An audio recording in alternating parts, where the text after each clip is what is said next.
And of course, we are providing the simultaneous interpretation. So use the device on the desk. The channel 1 is for Korean, 2 is for English.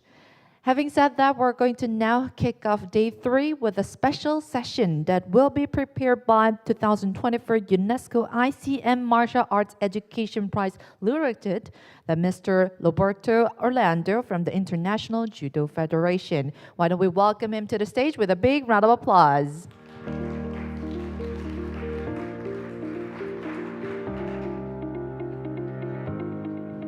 Thank you, everybody. Ladies and gentlemen, thank you for being here. And again, I mean, it's my duty to greet you and to say thank you again for, this great opportunity we have to present, first of all, to be awarded this prize, and again, to have this opportunity to present our work to such a wide public, such a committed public. I wanted to present a little bit our program, Judo for Peace. Judo for Peace is a program belonging to the International Judo Federation. As we say, as you see the logo down there, the International Judo Federation is the body governing judo worldwide. We are an expression of the International Judo Federation that usually works with competitions, Olympic cycle. But in the vision of our president, Mr. Marius Wieser, we wanted to as well engage in bringing judo back to its origins. Judo is a martial art, as we all know, but was developed in the 19th century as an educational tool. So the initial idea was not to do competitions, but rather to have a tool to teach people how to grow physically, mentally. At that time, there were no real sports, so the idea was how can we train and grow at the same time? That's why, I mean, in judo, this idea of self-betterment for the mutual benefit of society is very strong. The moral code is very strong. I mean, but this we know because we are all from martial arts. As I see here before, nowadays, one of our motto is, sport is a human right. Why? Because, I mean, we try to serve unserved areas. We try to work with in areas where there is no sport is not offered. And as we know, through sport, youth can grow. So through sport, we socialize. So we fight social inclusion. We promote social inclusion in this case. In South Africa, the program was born to focus specifically on refugees. Why? Because South Africa is a big economy in the south of southern hemisphere with a lot of migrants and refugees. And one of the issues has been, the growing of xenophobia, a lot of attacks, and a lot of marginalized people. So people who could not really integrate into society because they were left behind. And sport is a vehicle to meet other people, to see other realities, to improve ourselves. And that's what we try to do. We try to work in those areas where there are a lot of migrants or even like South African communities that they cannot access to sport. So with us, they learn a little bit of judo, they start competitions, but competition is just like, if you want, like a trick, an excuse to do other things. I will try to show some pictures, I mean, maybe to give you an idea of what we do. I think pictures, they speak more than my words. One of the topics I have for this presentation is that the model we developed in South Africa could be an example, best practice to develop in other countries. I mean, as you see, we have many logos here, but all these logos means partners, people who collaborate with us, people who believe in us, entities that more or less, I mean, in a way or another, help us to develop the program. Sometimes it's not just financial, it's just, by being there, by giving us opportunities. And I think with the good reputation martial arts have worldwide, this program, this example can inspire other countries. Obviously, I mean, we need to adapt to other countries. Each country is specific. But why not doing Judo for Peace or in any other countries? I think this would work successfully as well. And I'll try to explain what we do as well. As you see, there are many kind of partners. There are commercial partners like Air France, like Nike, the famous sport brand. There are institutional, like the Embassy of Japan, like the UNHCR is the UN Agency for Refugees. There are other NGOs, like 326, you see here on the right. There are even like commercial business, like local commercial business, like Italtile Foundation. So there is a lot of people that can be brought together with judo, with with our cause. But let's go ahead and see what we do as well. Again, judo. Why Judo for Peace? I mean, we focus on communities. We try to collaborate, and we try to promote social cohesion, youth and gender empowerment, and child protection. These are our main pillars. Judo, as we know, is a self-defense. As I said before, based on the judo moral codes. This is something that we all know how important martial arts are for developing individuals to develop special skills. These two in particular are Moses and Aaron, one of the earliest judoka. They are brothers. They are both from DRC Congo, and they are refugees in South Africa. So through judo, they managed to socialize a lot, meet other people, and well, experience the society in a whole. I mean, because otherwise people, they tend to live in their own area, sometimes not experiencing what the country can offer. And South Africa is a country that can offer a lot. We try to raise awareness in sport and beyond. I'm saying this because sometimes sport can be exclusive. In South Africa is the case. South Africa is I don't want to say a rich country, but a country where sport is a luxury. So you do sport, you do judo if you have money to pay a teacher in a dojo. So if you're not part of that group, you cannot do sport. So in this scenario, we are managing to have a lot of development players on the stage, and that's very important. In particularly in a country where that is divided by previous apartheid, as we know, by social classes, racial classes, religious classes. This is very important. And I think this is a good contribution to social cohesion and peace in a country like that. One of the pillars, of course, is to empower girls. I mean, martial arts is a manly sport. I'm joking. But it's perceived as such. So it's very important to fight the common beliefs that girls must be home, cuddling the babies, washing the dishes. That's not the case. We promote women participation in various forms. Of course, I mean, the easiest one is to do girls-only events, but it's not only this. Talking to the families, making families understand that girls can do sport, that is important for their development, is crucial. And let's not forget that with judo, I'm talking judo, but I mean, again, it's not specific to judo only.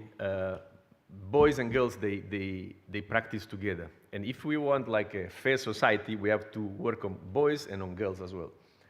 There's no reason to say, oh, I only promote girls. You have to work on girls and on boys.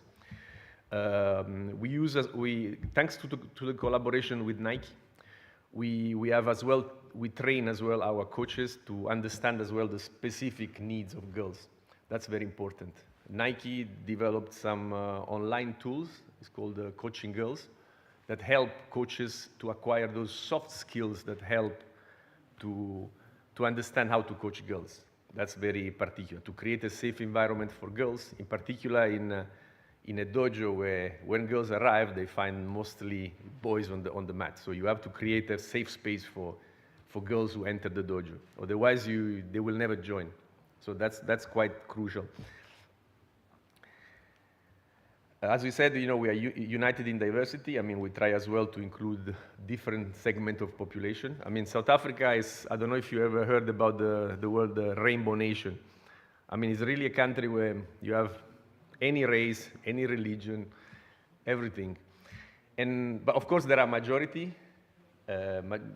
groups, but we believe that we have to be united in diversity, because in each group there are specificity, and it's nice to work together. So we try to even be present in all different areas in this case of Johannesburg. So we try to be in an area where there are people mostly black, there are people Muslims, minority, refugee minorities. So trying to be as united and as diverse as possible.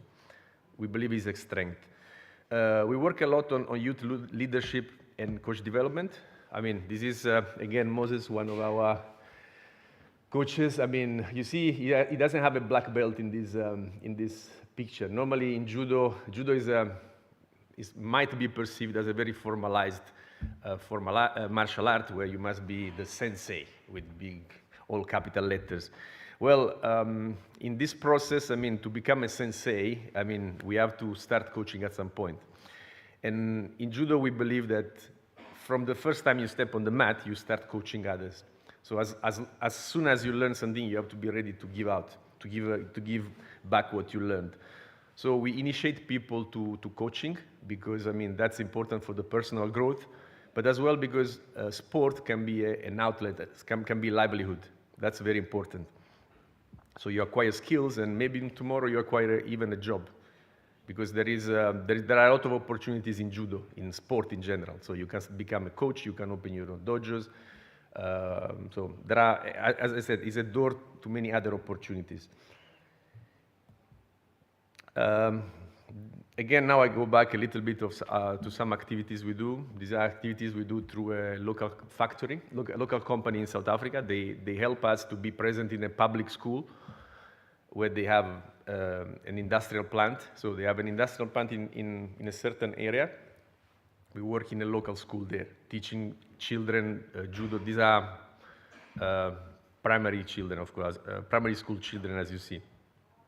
This is our group, all very happy. And as you see here is judo in school. We try to reach out kids in school. We have dojos. We have 6 dojos in the city, but in a country where judo is not the first sport, let's say you have to reach out to youth.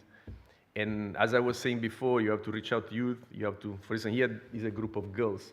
So we have to focus as well on girls in particular. So to make judo popular, to make them understand judo is doable. Girls can do judo, not only boys. And of course, I mean, in those schools, sometimes is the only sport offering they have, because schools are not like, they don't really have sport facilities. As you see, we are doing this in a very old classroom, etc. So that's one of the activities we do. We use judo as an excuse as well to do others. I mean, we do, for instance, this is a round table on child protection. So in this case, we gathered the refugee youth to discuss about their challenges, their needs, and I think that's the purpose as well of judo. I mean, not just to win medals, that's the easy part, but as well to engage into something else, something more relevant to society. In this case, it was a round table about, again, human rights. So this is an example. We have plenty of activities on raising awareness on human rights, on gender balance, and etc. In this other example, we invited the South African Police Service in the background to talk about gender-based violence. I mean, this is one of the big crises of the country. So violence against children and women. So the police was explaining to our judoka what are the consequences of violence, how to avoid them, how to report them, and that's, I think, a good reason to be there. I mean, to reach out to the community. Yes, these were some of our boys, listening attentively to the presentations. I'm coming back again to this idea of having the South African experiment, because that's an experiment we are doing, if you want, about how to bring together institutional, corporate, national, and international donors all together to help for a cause. And I think we are quite strong when it comes to martial arts, because, I mean, we have a good reputation, and we could work on that. I mean, obviously, each country has a different scenario. I mean, in some countries, we might have corporate more ready to help.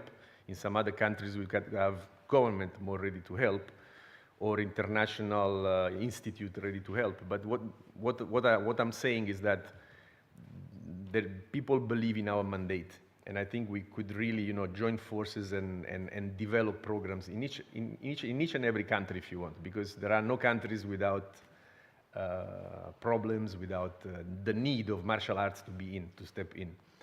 So my hope is that, as brief this presentation could as well, help us to think more on how to develop our, our impact, to improve our impact. Again, now just to relax a bit more, to see other things we do. Other example of how to motivate people. We try to, in this case, is an example of what we did with Air France, the air company. We managed to invite Jevry Zeman, the lady you see here. She's a 3 times world champion, Olympic medalist. We managed to, to fly her here in. So the air company gave us the air ticket. She was happy to volunteer, and she gave like a seminar to South African judoka. And this is like quite impactful, because you finally see a judo superstar coming to you and explaining how they won their Olympic title. And here she was giving a presentation. She was showing her way to success. And that's important, because it makes as well, people more inspired. It makes, the players more inspired, more motivated, and helps us as well to partner up with, with the rest of the world. Because sometimes we don't want to live in our shell and not, share our experience with others. And reaching out private sector is quite important. This is a picture of the World Judo Day, where we have many children enjoying. And finally, this is another thing we did with the Embassy of Japan. And the Embassy of Japan has a cultural office in many countries of Africa. And here we reached out the embassy. Judo is obviously a Japanese sport. And we reached out here asking them to help us to fix this place. Because we found this place in one of the township where we work, but we wanted to have a dojo, because personally, I think the fascination of martial art starts when you step into the dojo. But it must be a dojo, not just a hall where you put some tatami. That's not what youth needs. You need your own dojo. And that's what we found in 2019. This was vandalized. You see, these are the conditions of the township, so it's definitely not like a luxury place. So we started to plan engineering, to have dreams, visions. It took a few years, but we can proudly say now that this is our dojo. So built with, with some little efforts from us. I was helped by the Judo South Africa Federation as well. So we managed to have this dojo, and I think this was quite of a success. Again, I think from my side, I'm done. I think I wanted to show a little bit our experience, but my question to you is, do you think something of this sort could be translated, could be happening in your countries? Could we have, I don't know, Judo for Peace, Kyrgyzstan, or Cambodia, or Egypt? What do you think? And what would be the challenges then? Thank you.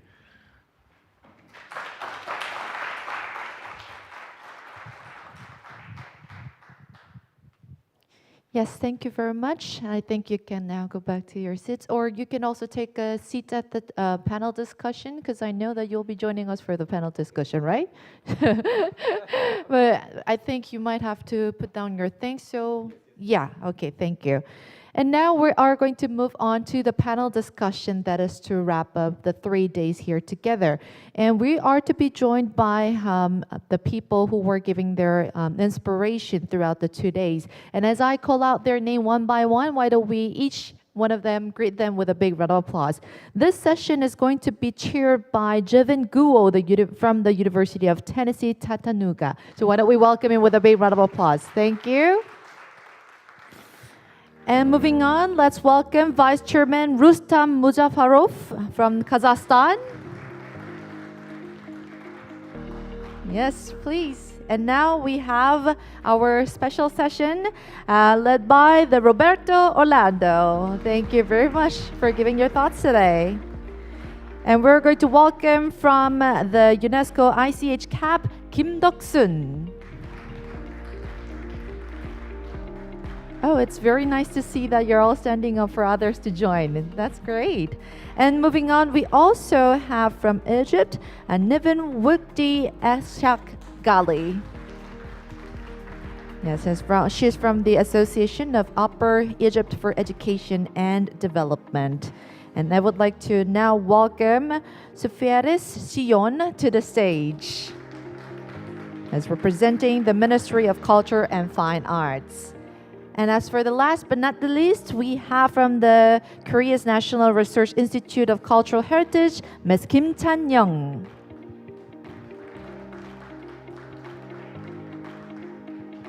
Yes, we are to welcome everyone to join us.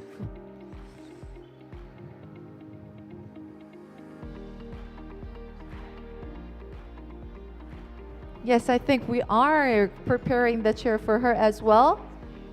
Yeah, because it was not spacious enough, we're preparing the chair right here. Sorry for the inconvenience. Well, through the session, we will be talking about the solidarity, vision, and action for the sustainable development through martial arts. And we are to have this panel discussions until 12 o'clock. So I hope that until 11:30. So we have like an hour for this discussion. And yes, we're having the chair ready for her. And with that, we are going to start the discussion. So with the chair being ready, I think we can all now take your seats. Thank you.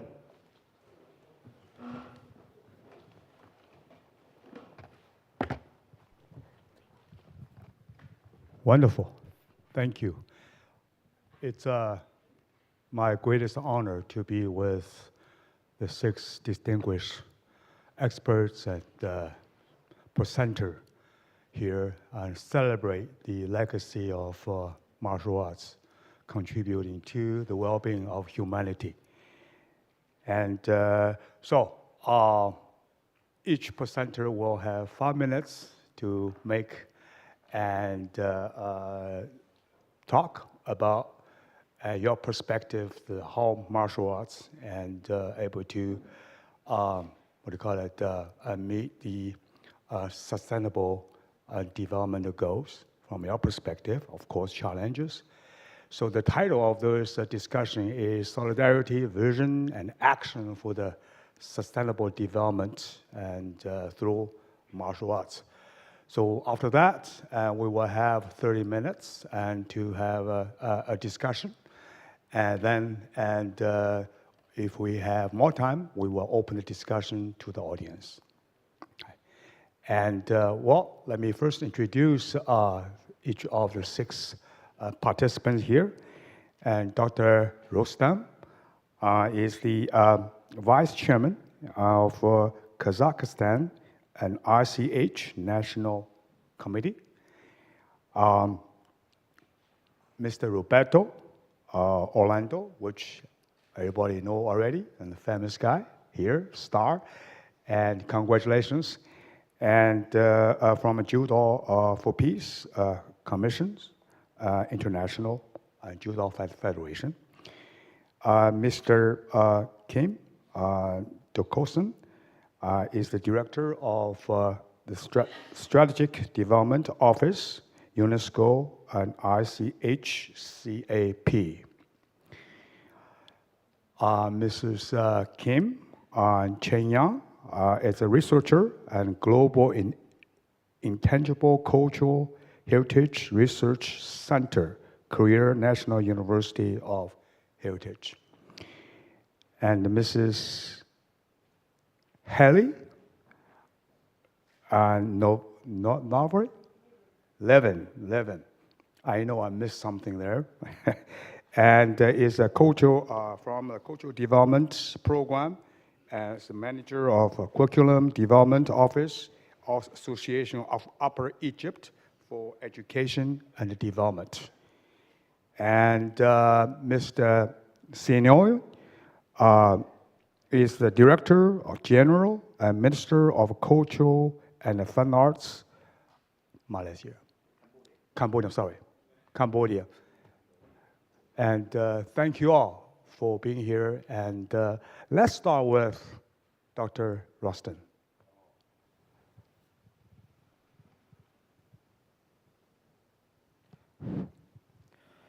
Thank you very much, Mr. Chairman, for introduction. If I may share some observations as requested for these three selected SDGs, and may I start with health, because my first background is medical doctor, and this is very close. This is very close topic for me. You know, there is no doubt that health is a precondition, indicator, and outcome of the sustainable development. And 45 years ago, in Almaty, in capital of Kazakhstan, there was a famous WHO and UNICEF driven conference on primary health care, which is now the basic in health provision for many, most of the countries. And last year, WHO celebrated 45th anniversary of it. The concept of primary health care is not only close to SDG concept, but interesting that it involves traditional knowledge. And traditional knowledge now, there we can find some bridge for martial arts, where martial arts can be helpful. Because in order to practice martial arts, the human being needs to be strong and healthy.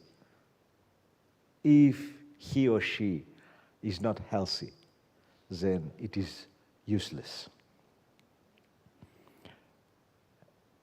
A holistic approach should be supported by evidence, system analysis, and integrated assessment. It would be important to address the connections between health and SDG, and it was very wisely noted. Health is too important to be left to medical doctors. This should be the community challenge. Then, when we speak about equity, everybody understands that equity means everyone has a fair opportunity to live in long, healthy life, should not be affected by disadvantages because of income, age, gender, other factors. And that's why we, as we see as we look into the martial arts, we would like first to notice the gender issue, gender context. Of course, the percentage of ladies attending martial arts sections and who are joining is increasing from year to year, but this process is still slow. In some countries, it was originated from the very beginning. but still there are some countries, I don't want to name these countries now, but the interested can look into the sources, that still had limitations for women's involvement in martial arts. Why it is so? It's difficult to explain, because martial arts now, they are considered as a part of heritage, and if it is part of heritage, which means everybody should respect it without disaggregation for gender or for gender or for other things. You know, it's again surprising that the threats for women on the streets of big cities for last decade had urged the ladies to join the sections of sports to protect themselves in hard situation. And probably the persons who are in charge of martial arts in the countries can look into this issue and to see, because martial arts now are disseminating also the necessary ethnopedagogical education values close to the countries. And lastly, if I may, just for 1 minute, very shortly, sorry for taking already 6 minutes, sorry for this. And I would like to just to comment on multi-sectoral cooperation and multi-stakeholder implementation, which is the basis for SDG 17. I would like to mention that especially martial arts can make here some path, because any process should be community driven. It should not go from the top to the bottom. It should start contrary from community, listening to community, and that's here where the martial arts clubs, sections, and other unities can provide very important support. Thank you. Thank you. Thank you. Juanito, please. Hello? Okay, it works. Okay, so thank you again.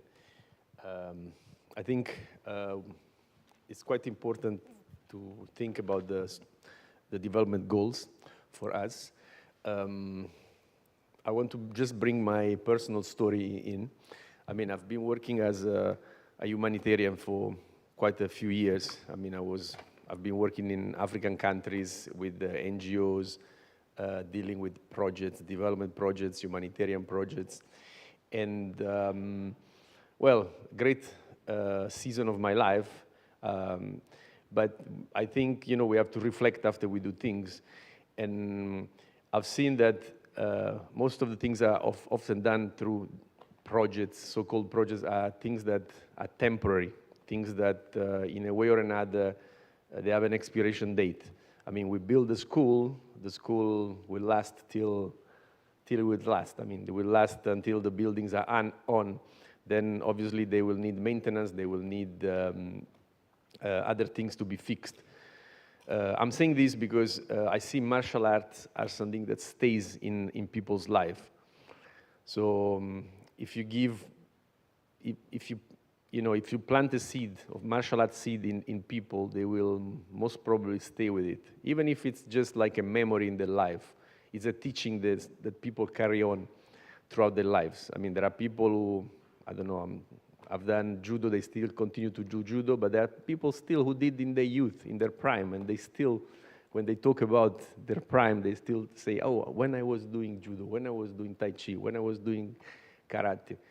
And this, I mean, I think gives a lifelong lesson to people. So that's why I think this is a sustainable, something that could help for the sustainable development. Obviously, I mean, I cannot, talk too much about, on how we can help in all different sectors. But I think the partnership is quite important. I mean, as I was saying in my presentation, martial arts bring together people from different walks of life. And I think that's what we need, because, I mean, more and more, I mean, we must acknowledge that we are diverse, we all come from different backgrounds, and I think martial arts can really help to sit together and develop something together. In our reality, in Judo for Peace, we work with youth, so we bring together different partners with the same target of helping youth, empowering youth.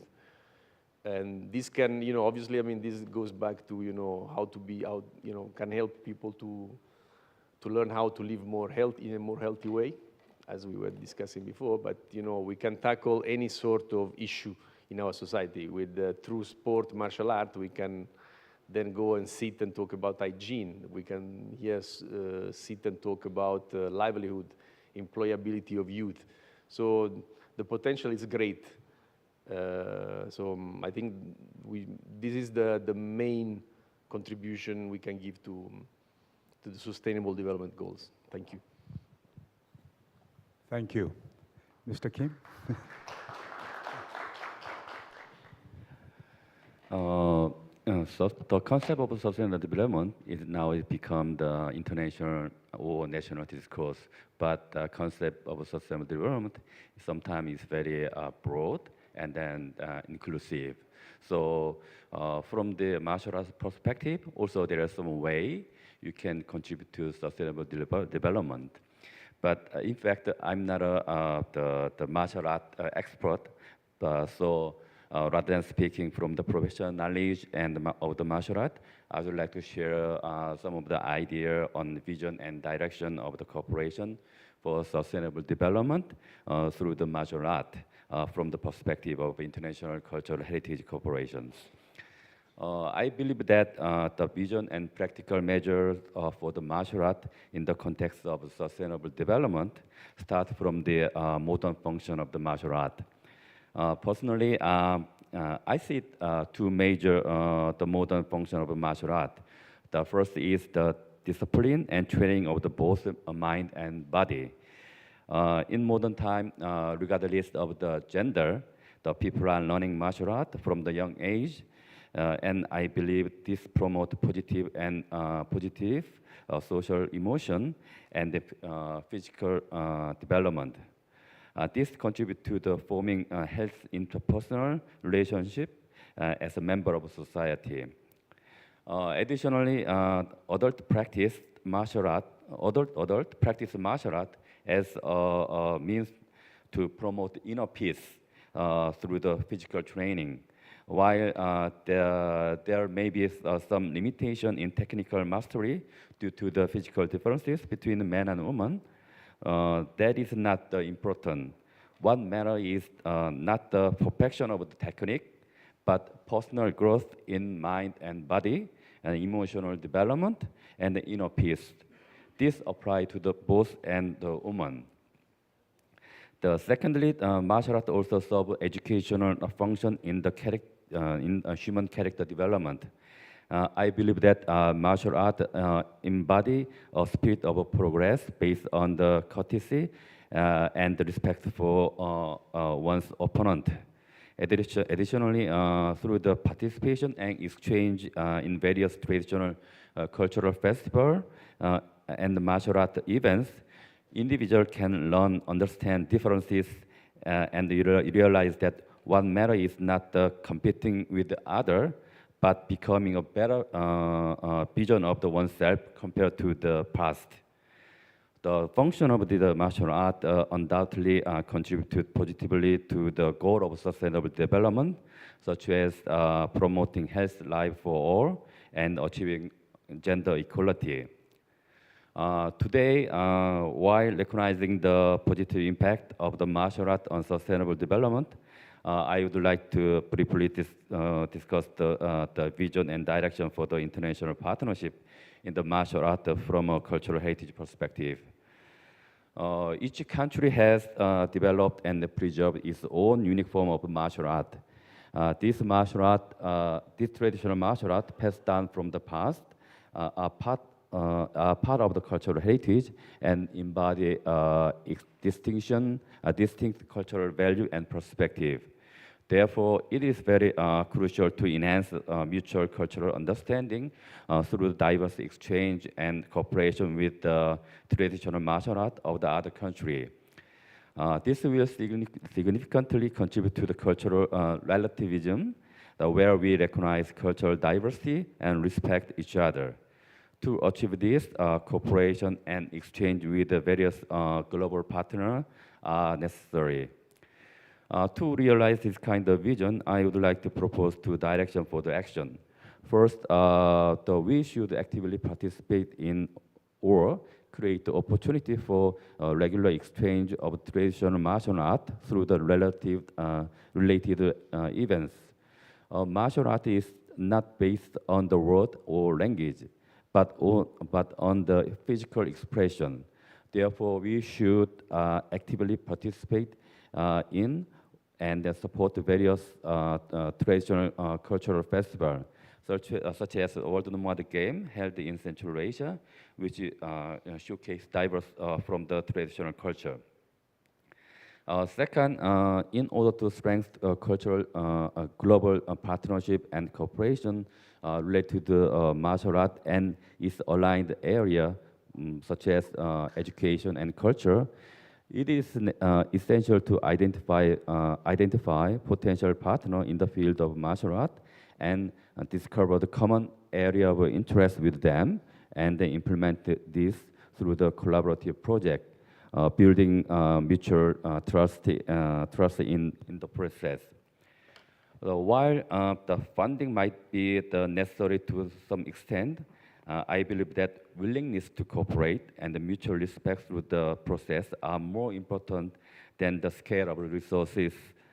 In international cooperation, trust between the partner is considered as a crucial factor in successful execution of the exchange and cooperation project, especially when you're approaching to the traditional martial art as a form of traditional heritage. I would like to emphasize the cooperation with UNESCO category center in the world, such as in the field of culture, education, or any kind of category center, maybe good organization to cooperate. We also, I'm from the ICCAP. Also, we are very keen to promoting international cooperation related to traditional martial art, such as traditional archery too. In conclusion, for the direction for sustainable development through the martial art must lead to the concrete action based on the shared interest rather than the rhetorics. So I would like to emphasize that relationship with the international partner based on the trust and expertise are the crucial for the successful implementation of this initiative. Thank you very much.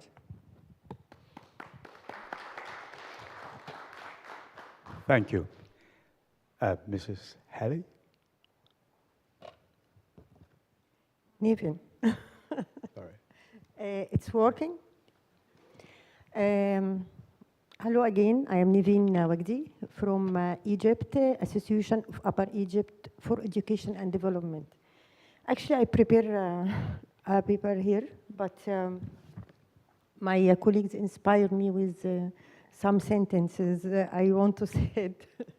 In the beginning, I want to tell you about our association.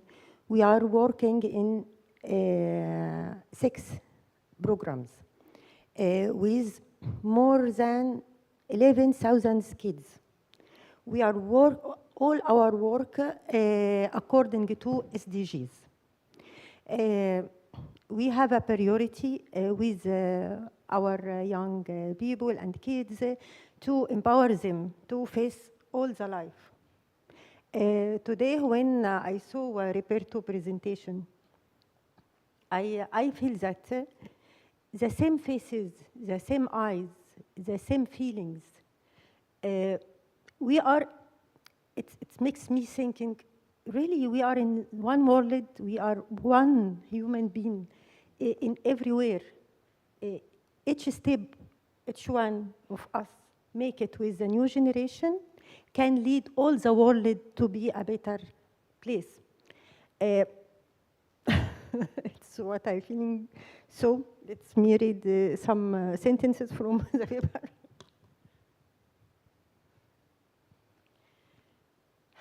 Wow, it's great words. The culture program which I manage, working in line with the United Nations Sustainable Development Goals 2030. The program works to ensure that all learners acquire the knowledge and the skills necessary to support sustainable development. Because sure, the world is not end by 2030. So we should to prepare the new generation for that, to complete, to continue the journey. Including multi-methodological education, sport, and art to achieve sustainable development, sustainable life skills, human rights, gender equality, promoting a culture of peace, non-violence, global citizenship, appreciation of cultural diversity, and the contribution of cultural to sustainable development 2030. We apply Marshall Tahtib curriculum to achieve goals as follows. According to Goal 3, Good Health, sport is an expression of life activity, and vitality implement dynamic meditation method aiming to reaching balance between the four bodies. What is the four bodies? It's physical, mental, emotional, and spiritual body. Those words, according to pharaonic inscription in a cemetery named Haraway in Luxor, in Egypt. We implemented that methodology with our children to make them not practice Marshall Tahtib, not just practicing. They are living the sport. They are feeling with each move they practice. And also, in behind all of that, we encourage them to thinking about all the community problems and thinking how they can find a solution and perform solutions through martial art. It's how we can change our communities. That's why we do the meditation, to encourage them to go deeper and deeper to discover themselves.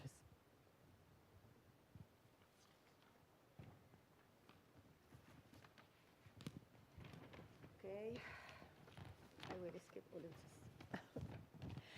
According to Goal 5, gender equality. We build the human being in equal, building a human being, boy, girl, without discrimination through martial arts. The opportunity to practice in equal the martial arts between boys and girls make them feel we can do anything. I want to tell you something in Egypt, in Upper Egypt specifically. The girls cannot do everything. Everything is not allowed, everything is limited, the family is very closed there. So we have to make many efforts to convince them the girl has all right to do everything, to revive the heritage, to playing football. It's not allowed also, but we encourage that. Through all those activities, we can empower girls. And I believe in that. My association have enough and space of trust between us and the community to empower us to do that and to push the girls to forward, to do everything and to achieve to their dreams. I will be short, خلاص, enough. But I want to close my word with all of us have endless journey, and how we can to keep our learning endless. It's sure will achieve all of us to not SDGs 2030. I think it's after that all the time we can do best work, encourage our new generation to do the same and turn it over to new generation. Thank you.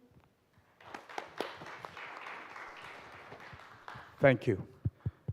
Mr. Siren? Thank you very much. First of all, I would like to thank the UNESCO ICM for inviting us, and especially two masters from Cambodia to take part in this. And I think this is very important. And the theme of our discussion, this panel discussion, is solidarity, vision, and action for sustainable development through martial arts. With that term, martial arts, I think I'm referring to starting with the local one. It's starting with the Labokatao, Kun Labokatao. Labokatao is you familiar with that term, explanation by Mr. Dara yesterday, and then I briefly during the master class about the significance of it. And I see when we are looking at the sustainabilities of that, I see 2 points for that. One is the sustainable of the martial art itself. How can we sustain the martial arts as the local traditions? Cambodians have been through the Khmer Rouge time.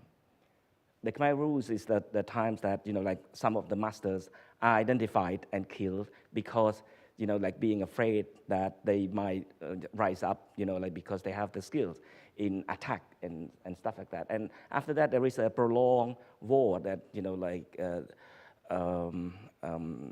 the training is not possible, or the training must be in secrecy, something like that. So, and after that, there is something else. There is afraid of encouraging their children into the taking part in this in the training, because they are afraid that the kids, when they have the skill, the martial arts skill, they might have joining the gangs or something like that. These are the fear that from the local people themselves. And what I can see after the inscriptions of the Labokatao into the martial arts, into the list of intangible cultural heritage of humanity, I think the benefits that people are aware of that. This is good.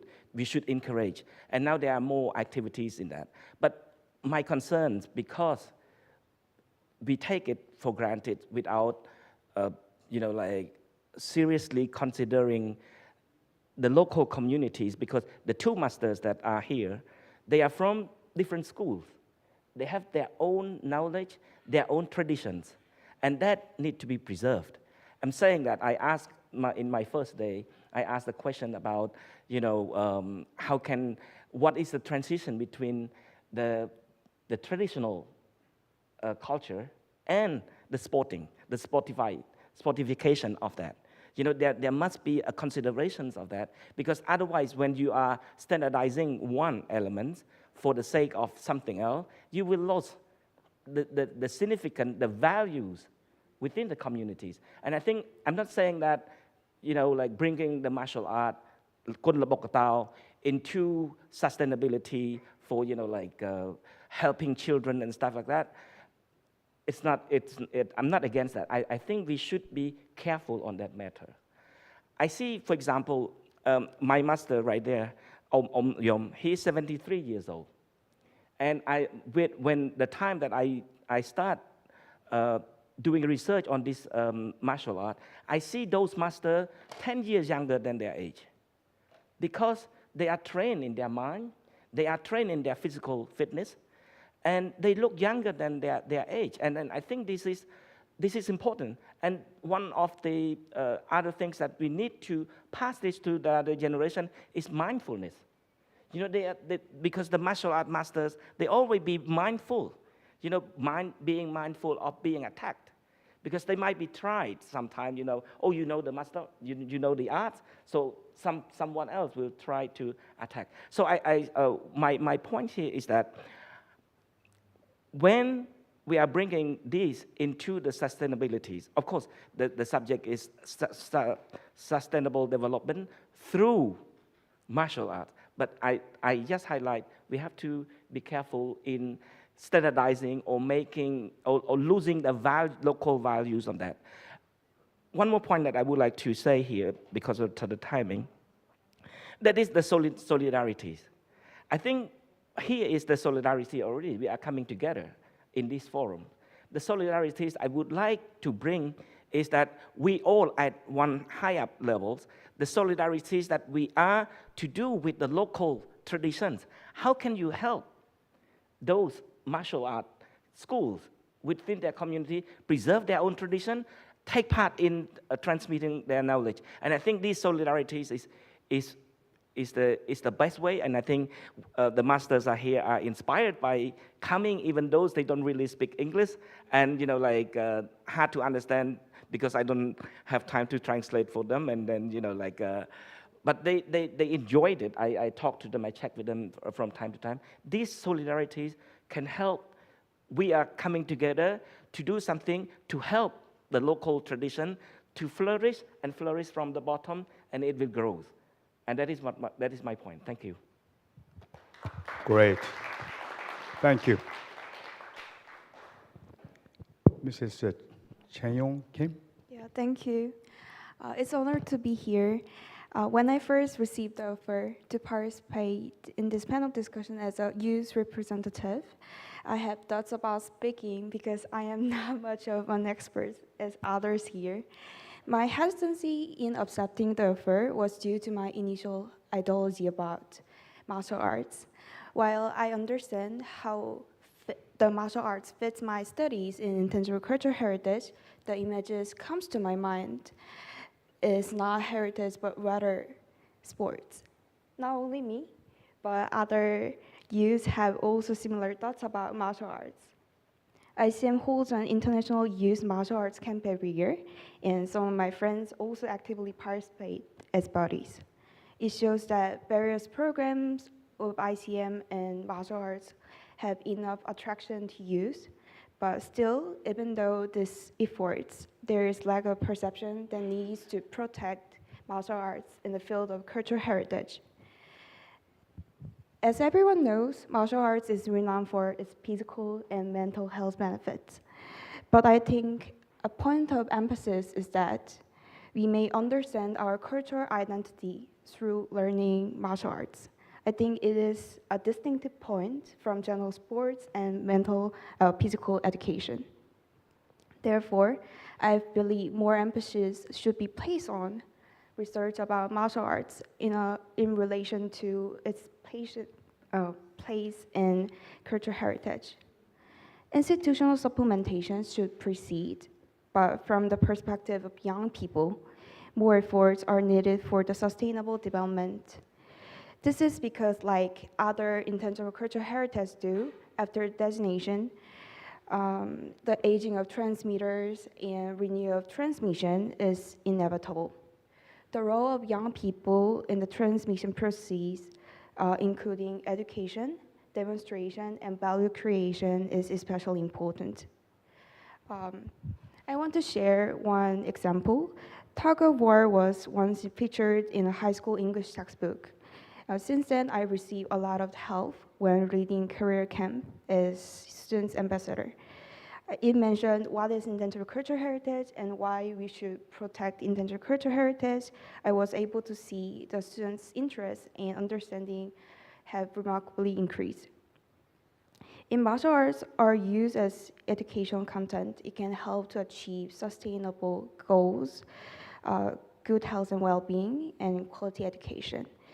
Considering Korea's education fever, I think the perception and participation in martial arts will be highly increased if the textbook encompass the information about martial arts. And in order to prevent the curiosity from dying out, it is also necessary for young people to feel a sense of belonging. In order to remove the barrier so that young people can easily participate in, there should be an increase in games created. This would encourage participation and create a stage where they can enjoy martial arts beyond their hobbies. In addition, reorganizing certification system and training schools would also lead martial arts being an integral part of people's livelihood. Of course, it is necessary to continuously distribute content that allows users to recognize martial arts in a positive manner.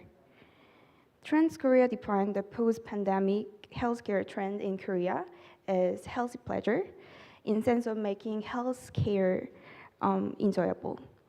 The trends often share daily exercise and recalls through using hashtags, and women actively participate in extreme sports, such as climbing and freediving, thus making a home workout video with easy to follow martial arts poster, in hosting SNS challenges or using the application curating hobbies about martial arts will allow it to contribute SDGs, gender equality, and decent work and economic growth. And I spent my childhood at Taekwondo Academy, but as I grew up, I forgot about memories associated with that time. I hope for the young people in martial arts coexist strongly again, and I hope my suggestion will help the sustainable development of martial arts. Thank you. Thank you. Thank you all for sharing your experience, wisdom, knowledge, and globalization has changed quite a bit of everyone's life, and including, of course, and physical activity participation. Globally, there is a crisis or challenges in terms of physical inactivities, especially among the youth and also female populations as well. So, and given this situation, what is your successful experiences or your thoughts about how we're able to use martial arts to improve physical activity participation, especially for female, and in order to not just improve and the sustainability of martial arts, but also benefit the physical, mental well-being of our population. Anyone? Shall I? Please, please. No, I think that's a very interesting point, because sometimes we tend to see like martial art as something you have to put in the freezer, right, in order to preserve the purity of the tradition, etc. But I think we don't have to forget that we have to keep the martial arts alive. And to keep the martial arts alive, we have to, live with the present, with the present, exactly. So we have, I think, to adapt to our conditions. I mean, I can make the example of judo. I mean, judo was developed in 19th century, right? And at that time, there was no sport as such. I mean, there was no physical activity as such. So I think one of the ideas of our founder was to create a discipline where you could, practice sport in a way. Now we call it sport, but physical activity, and obviously develop your mind, soul, and body. But as time goes by, obviously, our society needs competition, needs sport, etc. Of course, nowadays there is a competitive judo that maybe doesn't really look like the initial judo, but we still keep the tradition on with, you know, I don't know, I'm just saying the kata, the institution, the main institution of judo, etc. I'm saying this to say what? That we need to adapt to realities. I mean, another example of Africa is, I don't know if you, Africans, I may say easily that they like music. I mean, even if you see a church in Europe, it's very different from a church in Africa. Singing is everywhere, music is everywhere. So I make this example, I mean, when I started judo in Europe, I mean, it was written everywhere. Judo is practiced in silence, right? Which is fair. I mean, that's how the martial art is. But let's not forget, if we want to attract youth, we have to a little bit change the way we teach things. I mean, we're introducing a little bit of music at certain stage of the training. It's not a sin, it's not a blasphemy. So I'm just saying we need to live with the present, I mean, and with the communities we serve, etc. So changing a little bit, adapting a little bit without losing the identity is a necessity. Otherwise, we put something in the freezer and that's it. And yeah, doesn't apply to the present. Thank you. Yes, please. If I may disagree with Orlando, as our good friend, Dr. Soprahit Sion, likes to talk. May I ask one question? Yesterday at farewell dinner, the 3 ladies were in traditional costumes, Korean costumes, with traditional instruments, were singing modern songs. Is it adaptation in your understanding or not? And secondly, how you would feel if, remember opening ceremony, we had very nice fighting, dancing with swords, with swords. If these ladies would be adopted and take Reebok and costumes and then come and tell, it would be also adaptation for the world. But in my personal view, and of course I may be wrong. If we see it's in original, in traditional way, we feel our closeness to these traditions. If it is playing in some different adapted, I don't want to say that we need to practice any martial arts as it was in 9th or 7th century. No, of course, there should be some. But if it is part of heritage, it should reflect some heritage. That's my thing. For adaptation is, I would say that this is a threat or opportunity as we discussed, to change. Yes, 2003 convention gives that communities practice it as they wish. And this is, again, I would like to remind that we prefer bottom-up movement, not top-down adaptation. Thanks. Great point. Thank you. Yes. I would like to come back to Labokatao because it fascinated me with the term mindfulness. Mindfulness, I think that Professor Dr. Masafarov just mentioned, I think the community is playing the roles is important, and it is the heritage itself.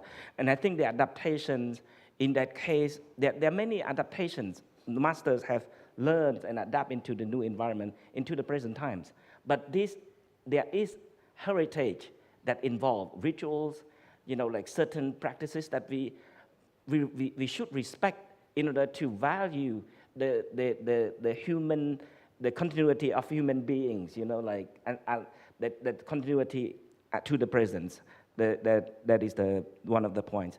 To your questions about the successful stories about especially women in the martial arts, and I see with my observation to the masters are all open for that training for the young girls. And I observe there are more girls taking part in the martial art training in their schools these days. And I'm happy for that. I went there and there was a young, about 8 years old. Her father took her to his training arena and asked her to, I was there on her first day, so she take part in that. Formerly, not so many women take part in the training, but I think raising awareness and being more open. Master Om Yom and Master Samart is more open for, any genders can take part in this.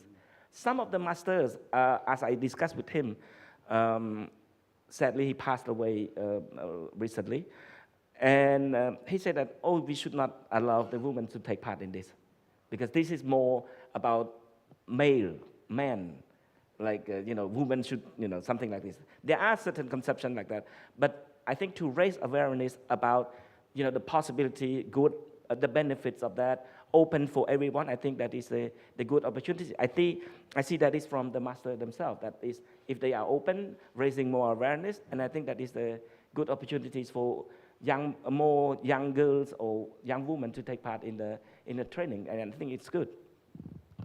That's great. Thank you. Thank you. And I think this brings up a great point, because if you look at gender power, it cross-culturally varies. And many cultural factors play a very important role, right? Encouraging or discourage. But yet we see a very different level of physical participation, both male and female. I have a question for you. Roberto, because from your presentation, I saw a lot of great pictures of a female. I'm sorry. Yes. I have a point to add in this point. Okay, before good. we step forward to your question too. Go ahead, yes. In this point, I want to mention that we found that when we give girls the chance to improve themselves, they are succeed. It's very powerful succeed. In all our competitions, almost of girls can win. Last competition, we have 10 athletes, 7 girls are winners. It's very good. It's very important to give all the girls a chance to improve themselves. It's a power of gender. It's really, and we have many success stories. I can tell you about it, but we have no time for all of that. So we should to give all the girls all the chance all the time. Thank you. Thank you. How do you do it? I mean, I'd love to hear your story as well, but before we do that, Ms. Kim? Yes. I'd like some comment. Yesterday we watched the master class of Korean wrestling season. I think this is the first time to see the women Korean wrestling. People in my age, so most of the Korean wrestling is played by the men. But yesterday I saw the young the women they play the Korean wrestling. I think this is a kind of the adaptation for the intangible cultural heritage. Is based on the decision of the Korean film community, because I mean Of course, with the preserve the current Korean wrestling system implemented by men is important. But now in our society, gender equality is very important for, it's a kind of global issue, especially from the sustainable development perspective. Also, UNESCO, Agenda 2, high priority on the UNESCO. But this kind of, social issue or any kind of, the change in our society should be reflected in our intangible cultural heritage. Otherwise, we cannot adopt it our environment in our the martial art or even intangible cultural heritage. The intangible heritage itself, it could not sustain in the future because just only for the stuck in some period of the time of the form. So when you think about when you have an image of intangible cultural heritage, me is people. People is always change, and there's environment or there's way of thinking. So that means that the form of the intangible cultural heritage also changed by the time. But people yesterday also he asked me the one of the big important thing is who decide that kind of change. That is for the community who play the kind of the martial art. We respect that there's community's opinion, how they want to change like this. That's why I want to say something. Thank you. Thank you. Do you have any add-on? Yes. Yeah, I want to talk about, as one of the women, I think gender equality is highlighted these days. We need to reflect the change of society, and I agree with martial arts also needs the adoption, but it doesn't mean we don't respect the aspects of intangible cultural heritage. I want to introduce some elements of martial arts. Women and girls cannot participate in the process of transmission, but it doesn't mean there is no contribution of women and girls. They can contribute to the martial arts by supporting competitions and making traditional attire. So I want to teach the role of the gender role of women and girls. Thank you. Thank you. Thank you so much. And we have 5 minutes, 6 minutes, and I'd like to see if anyone have specific stories and cases. And as I tried to mention that solid picture, you have a lot of girls. But how did you do it? Yes, thank you. Oh, is it? Okay, it's working, okay. Well, again, I think when we talk about martial arts, we have to think that nowadays one of our aims is to reach out to people. I think, I don't know, with maybe some exception, I think martial arts were something for a niche. Not everybody would practice them. Now our aim, I think, is to open up doors and to include other people. So now, again, I'm talking about girls. I heard at some point someone saying that the most dangerous words are, "We've always done things this way," and I'm coming to this. Take judo trainings. Judo trainings, they have always been tough. You enter the dojo, you do 100 push-ups, a lot of fights, etc. So the approach traditionally, I think, is a tough one. Even everybody who goes to Japan says, the trainings are tough. But clearly, if we want to include other people in, we have to as well adapt the training to them. I'm taking the example of kids. If we want to have kids in martial arts, well, we cannot go, full speed into the training. We have to, for instance, we developed something called enter training. We have to play with kids, introduce judo little by little to them through games. That's very important. Coming to girls, I think it's a big mistake to go there and introduce a girl with a very tough male-centered training, because that's what happens in the dojo. I mean, you go there, you find all these guys, buffy guys, they want to fight, show up, how many push-ups they can do. Well, that's not the way to introduce people to the sport. So I think like adapting the trainings and the environment as well to girls is very important, to create a safe space, to understand what the needs of girls are, for instance. I mean, because let's not forget that most of the martial arts, they are born with for males. So let's take into consideration the psychological needs of a girl, the fact that girls sometimes might have their periods, they cannot train as hard as boys. We have to take into consideration this. Otherwise, we'll end up excluding people, not having people in. So I think that's, again, something important to, think of the present and the future rather than exclusively of the past. Yeah. Thank you. Great, thank you, thank you. Anybody else has specific stories to share?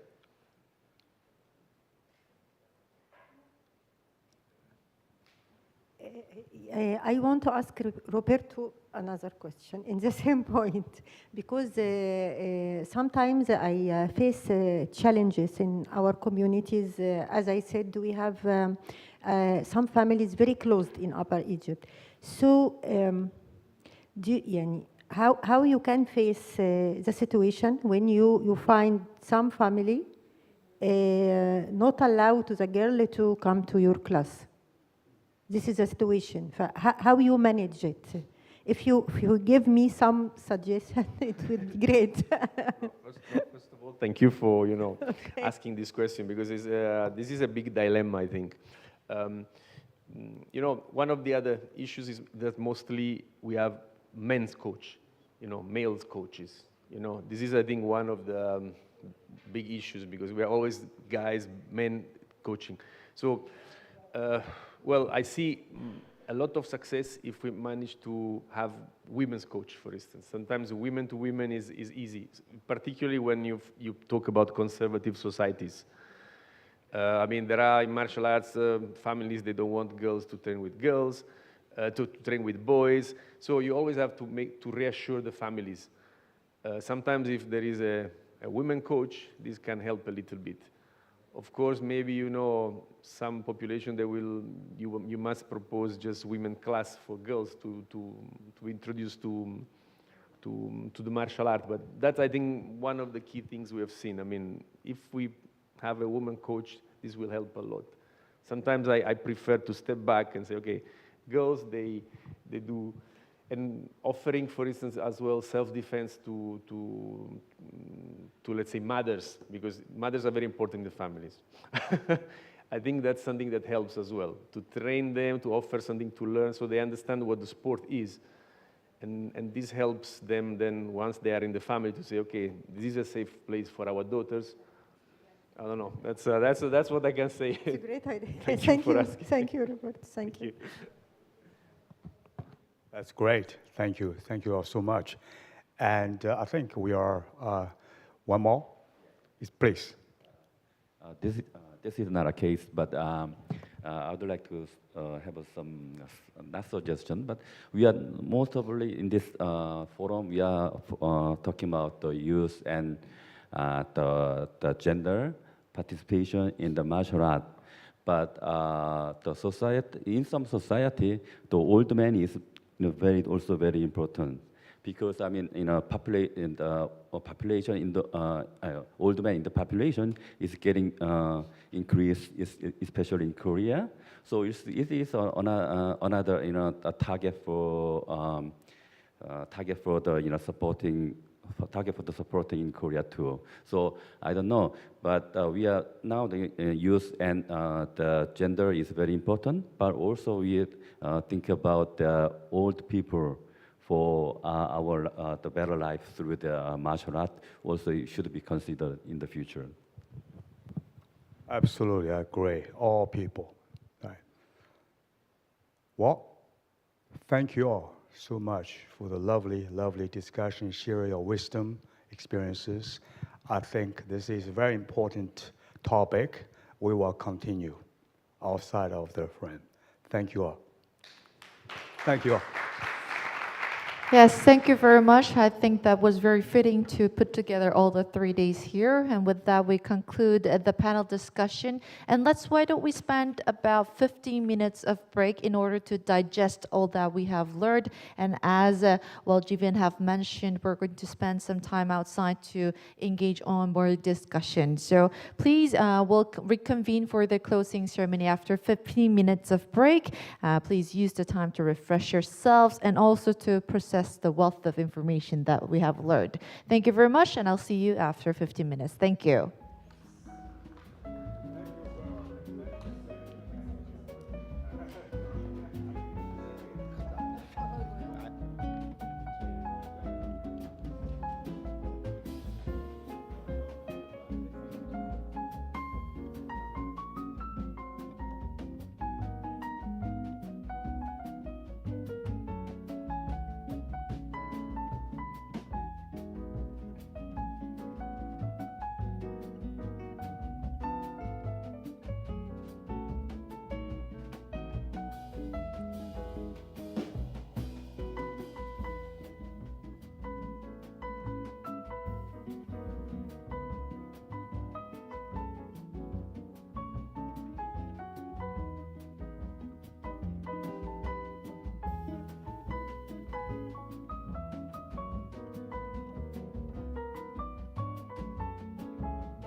테스팅. 하나, 둘, 둘, 둘.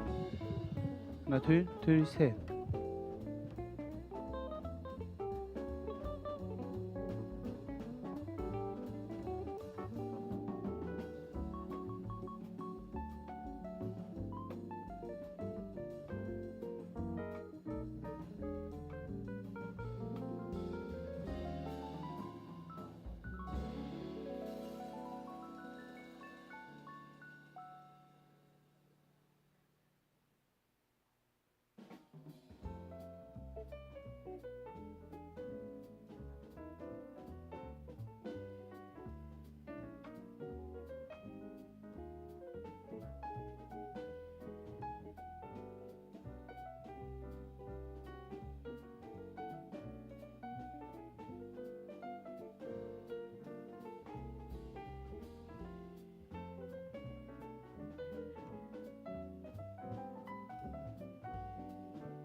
Well, ladies and gentlemen, we will begin our closing ceremony very soon. So please promptly enter the hall and be seated as we are to begin. We will soon begin our closing ceremony. Thank you very much for joining us. Take your seats as we will soon begin.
So are we all ready for the closing ceremony? If you are, please do take your seats. As soon as everyone takes their seats, we will begin. Thank you. Sir Rostov, are you ready? Thank you. Thank you very much. We will now begin. Welcome back to the closing ceremony of our fantastic 3 days of journey together. As we begin this ceremony, I would like you to take a moment to recall your personal memories or the special memories along these forums. So is there any memory that you can recall? Was it the master class? Or maybe a conversation with your colleagues over a cup of coffee? Or maybe last night dinner. I don't know, but it just happens to be that we captured so many precious memories with our cameras. So instead of just reminiscing it over, we would like to take a moment to take a trip back on our memory lane. So ladies and gentlemen, please pay attention to the screen as our highlight video will be played.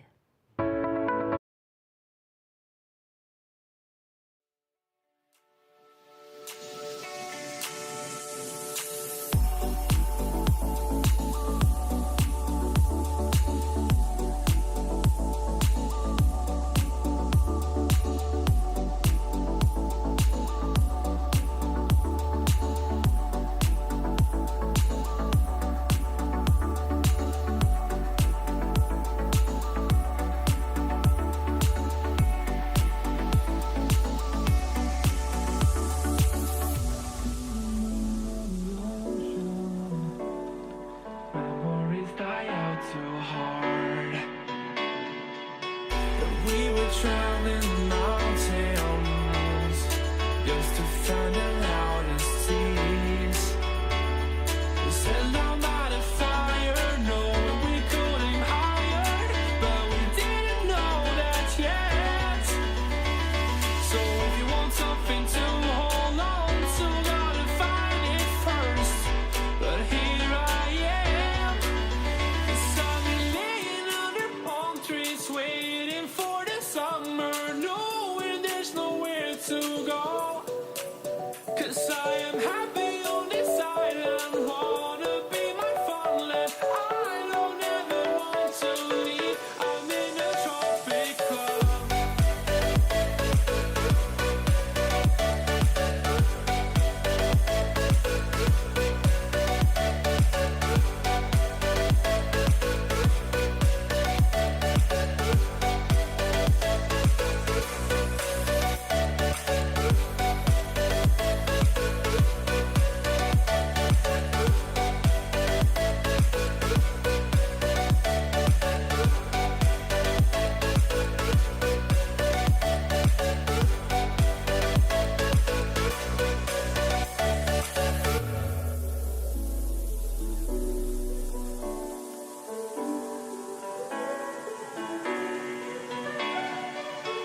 I remember the ocean, memories die out too hard. But we were traveling the mountains just to find the loudest seas. We sat down by the fire, knowing we could aim higher, but we didn't know that yet. So if you want something to hold on to, gotta find it first. But here I am, 'cause I've been laying under palm trees, waiting for the summer, knowing there's nowhere to go. 'Cause I am happy on this island, wanna be my farmland. I don't ever want to leave, I'm in.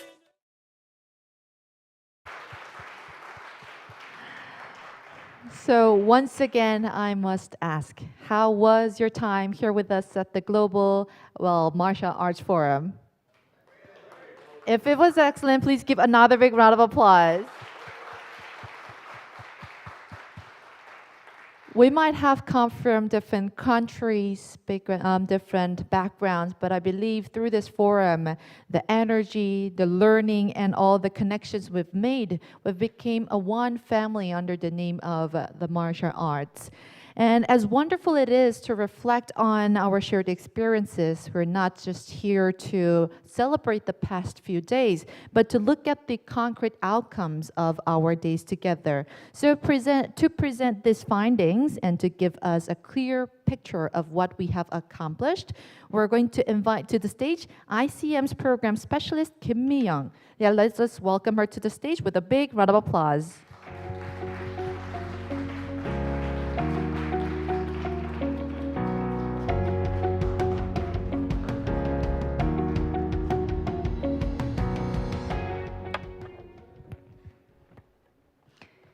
Ladies and gentlemen, esteemed colleagues and martial arts enthusiasts, as we conclude the 2024 Global Martial Arts Forum, we are reminded of the profound journey we have shared last few days, a journey that not only explored martial arts as a form of self-defense or physical process, but as a vibrant culture and social force, deeply entwined with the identities, values, and futures of society across the world.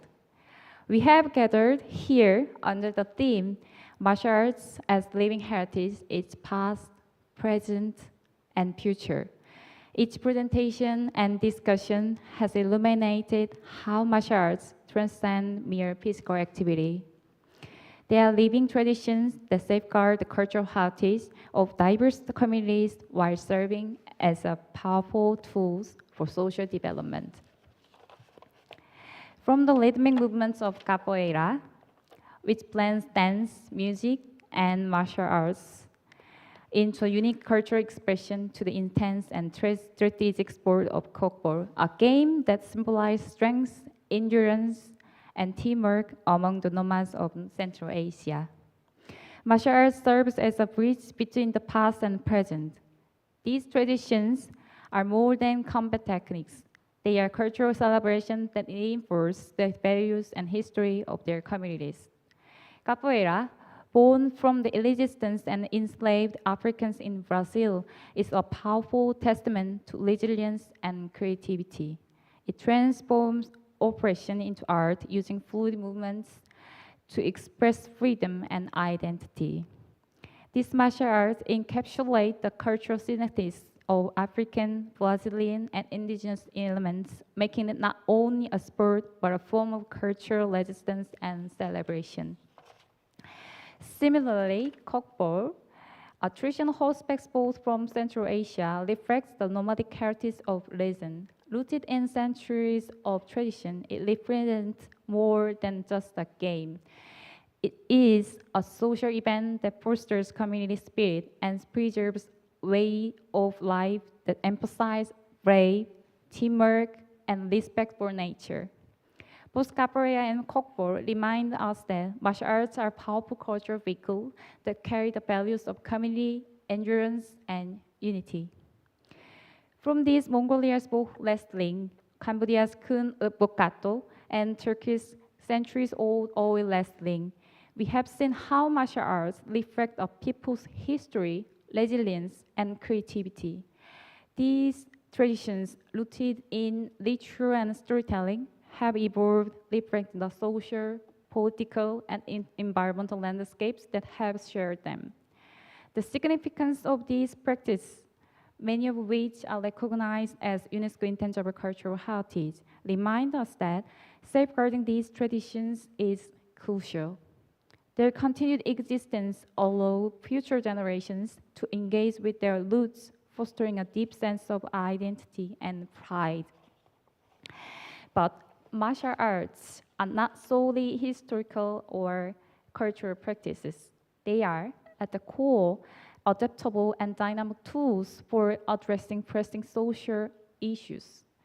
One of the strongest messages from this forum is how martial arts can serve as a powerful vehicle for youth empowerment and social cohesion.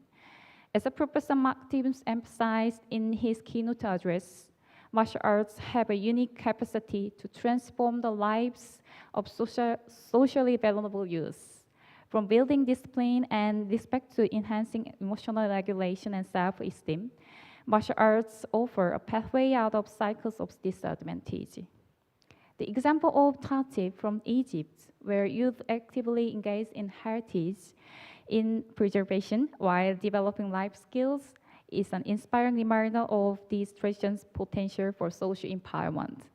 Similarly, the revival of inclusive tidal swim for vulnerable populations demonstrate how martial arts can provide physical and emotional healing, fostering both individual well-being and community solidarity.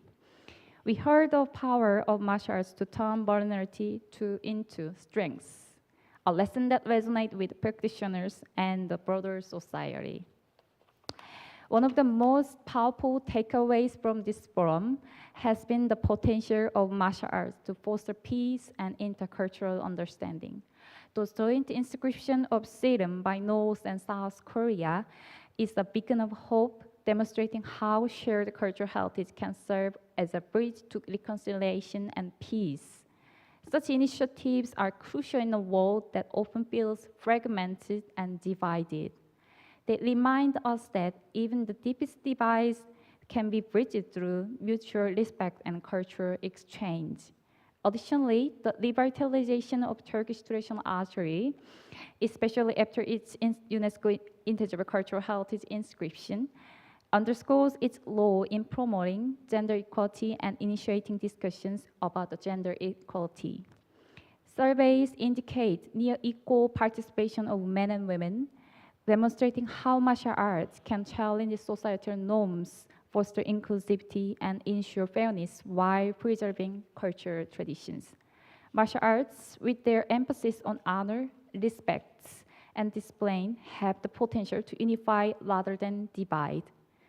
Whether through cross-border participation in the World Nomadic Games or global appeal of practices like Silat, these traditions bring people together, emphasizing our shared humanity.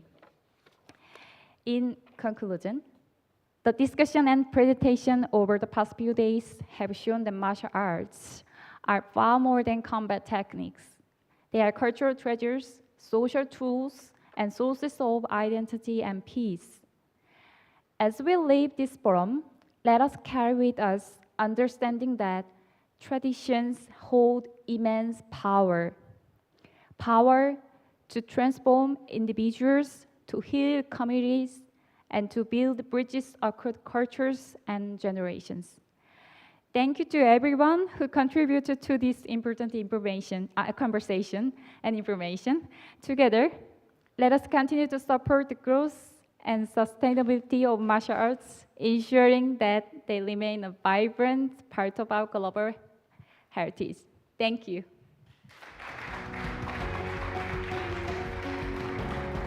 Thank you very much, Ms. Kim Min Young, ICM's program specialist, for giving us a comprehensive overview. Well, it was truly exciting to see the tangible outcomes of our collaborative efforts. And now, to help us reflect on our journey and to look towards the future, I am very honored to invite to the stage Secretary General Kim Gyu-sik of ICM to the stage. Let's welcome him with a big round of applause.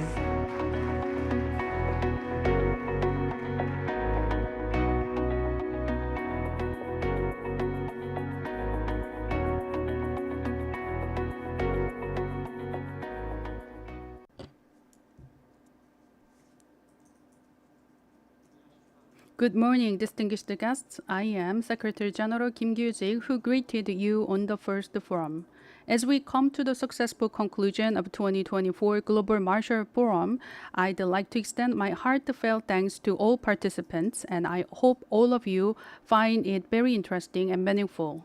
Over the past 3 days, we have had a meaningful discussion under the theme of martial arts as cultural heritage, past, present, and future. And we also explored how martial arts can contribute to modern society beyond preserving tradition. Additionally, we had the opportunity to experience martial arts more vividly through live demonstration of masters. This forum has allowed us to revisit the historical significance of martial arts and diverse cultural values they hold. And we understand martial arts is not limited to the cultural and historical significance, but it can have big contribution to find a solution to the social issue that we face. More importantly, we discover how the martial arts can contribute to address various social challenges. All the knowledges and experiences that you earn from this forum will be a great foundation for you work on this area, and we can strengthen our efforts to work hard to recognize more intangible cultural heritage or the martial arts as intangible cultural heritage. Taking this opportunity, ICM will do our part to contribute to the SDG goals and also promote martial arts. I sincerely ask for your keen interest in our programs and work. All participants and the staff of UNESCO ICM and all the other steps, thank you for your hard work. I hope all of you will have made a safe journey back, and let's work together for the better future. Thank you. Thank you very much, Secretary General, for your inspiring words. They truly encapsulate the spirit of the forum and also gave us a clear direction for the future. Well, ladies and gentlemen, as we conclude the forum, I would like to thank you once again for all of your passions and your insight. Well, thank you also for being part of this incredible journey. I know that this is not the end, and I'm very excited to find out what's to come. And with this, we formally conclude 2024 Global Martial Arts Forum 2024. Well, until next time, goodbye. 감사합니다.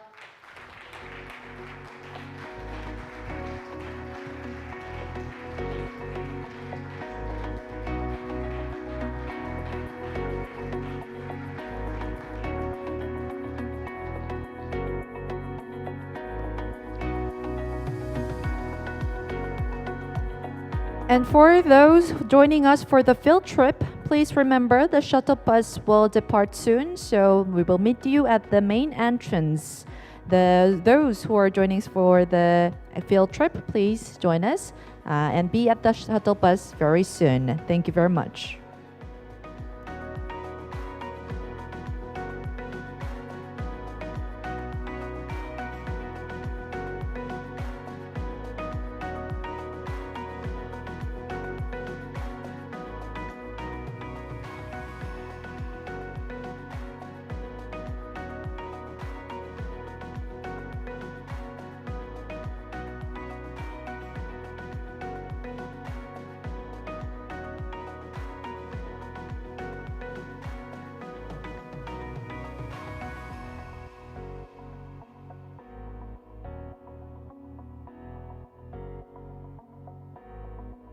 저희 김동찬 전문가님, 저희 사무총장님 찾으십니다. 김동찬 전문가님, 잠깐 빨리 나오시라고.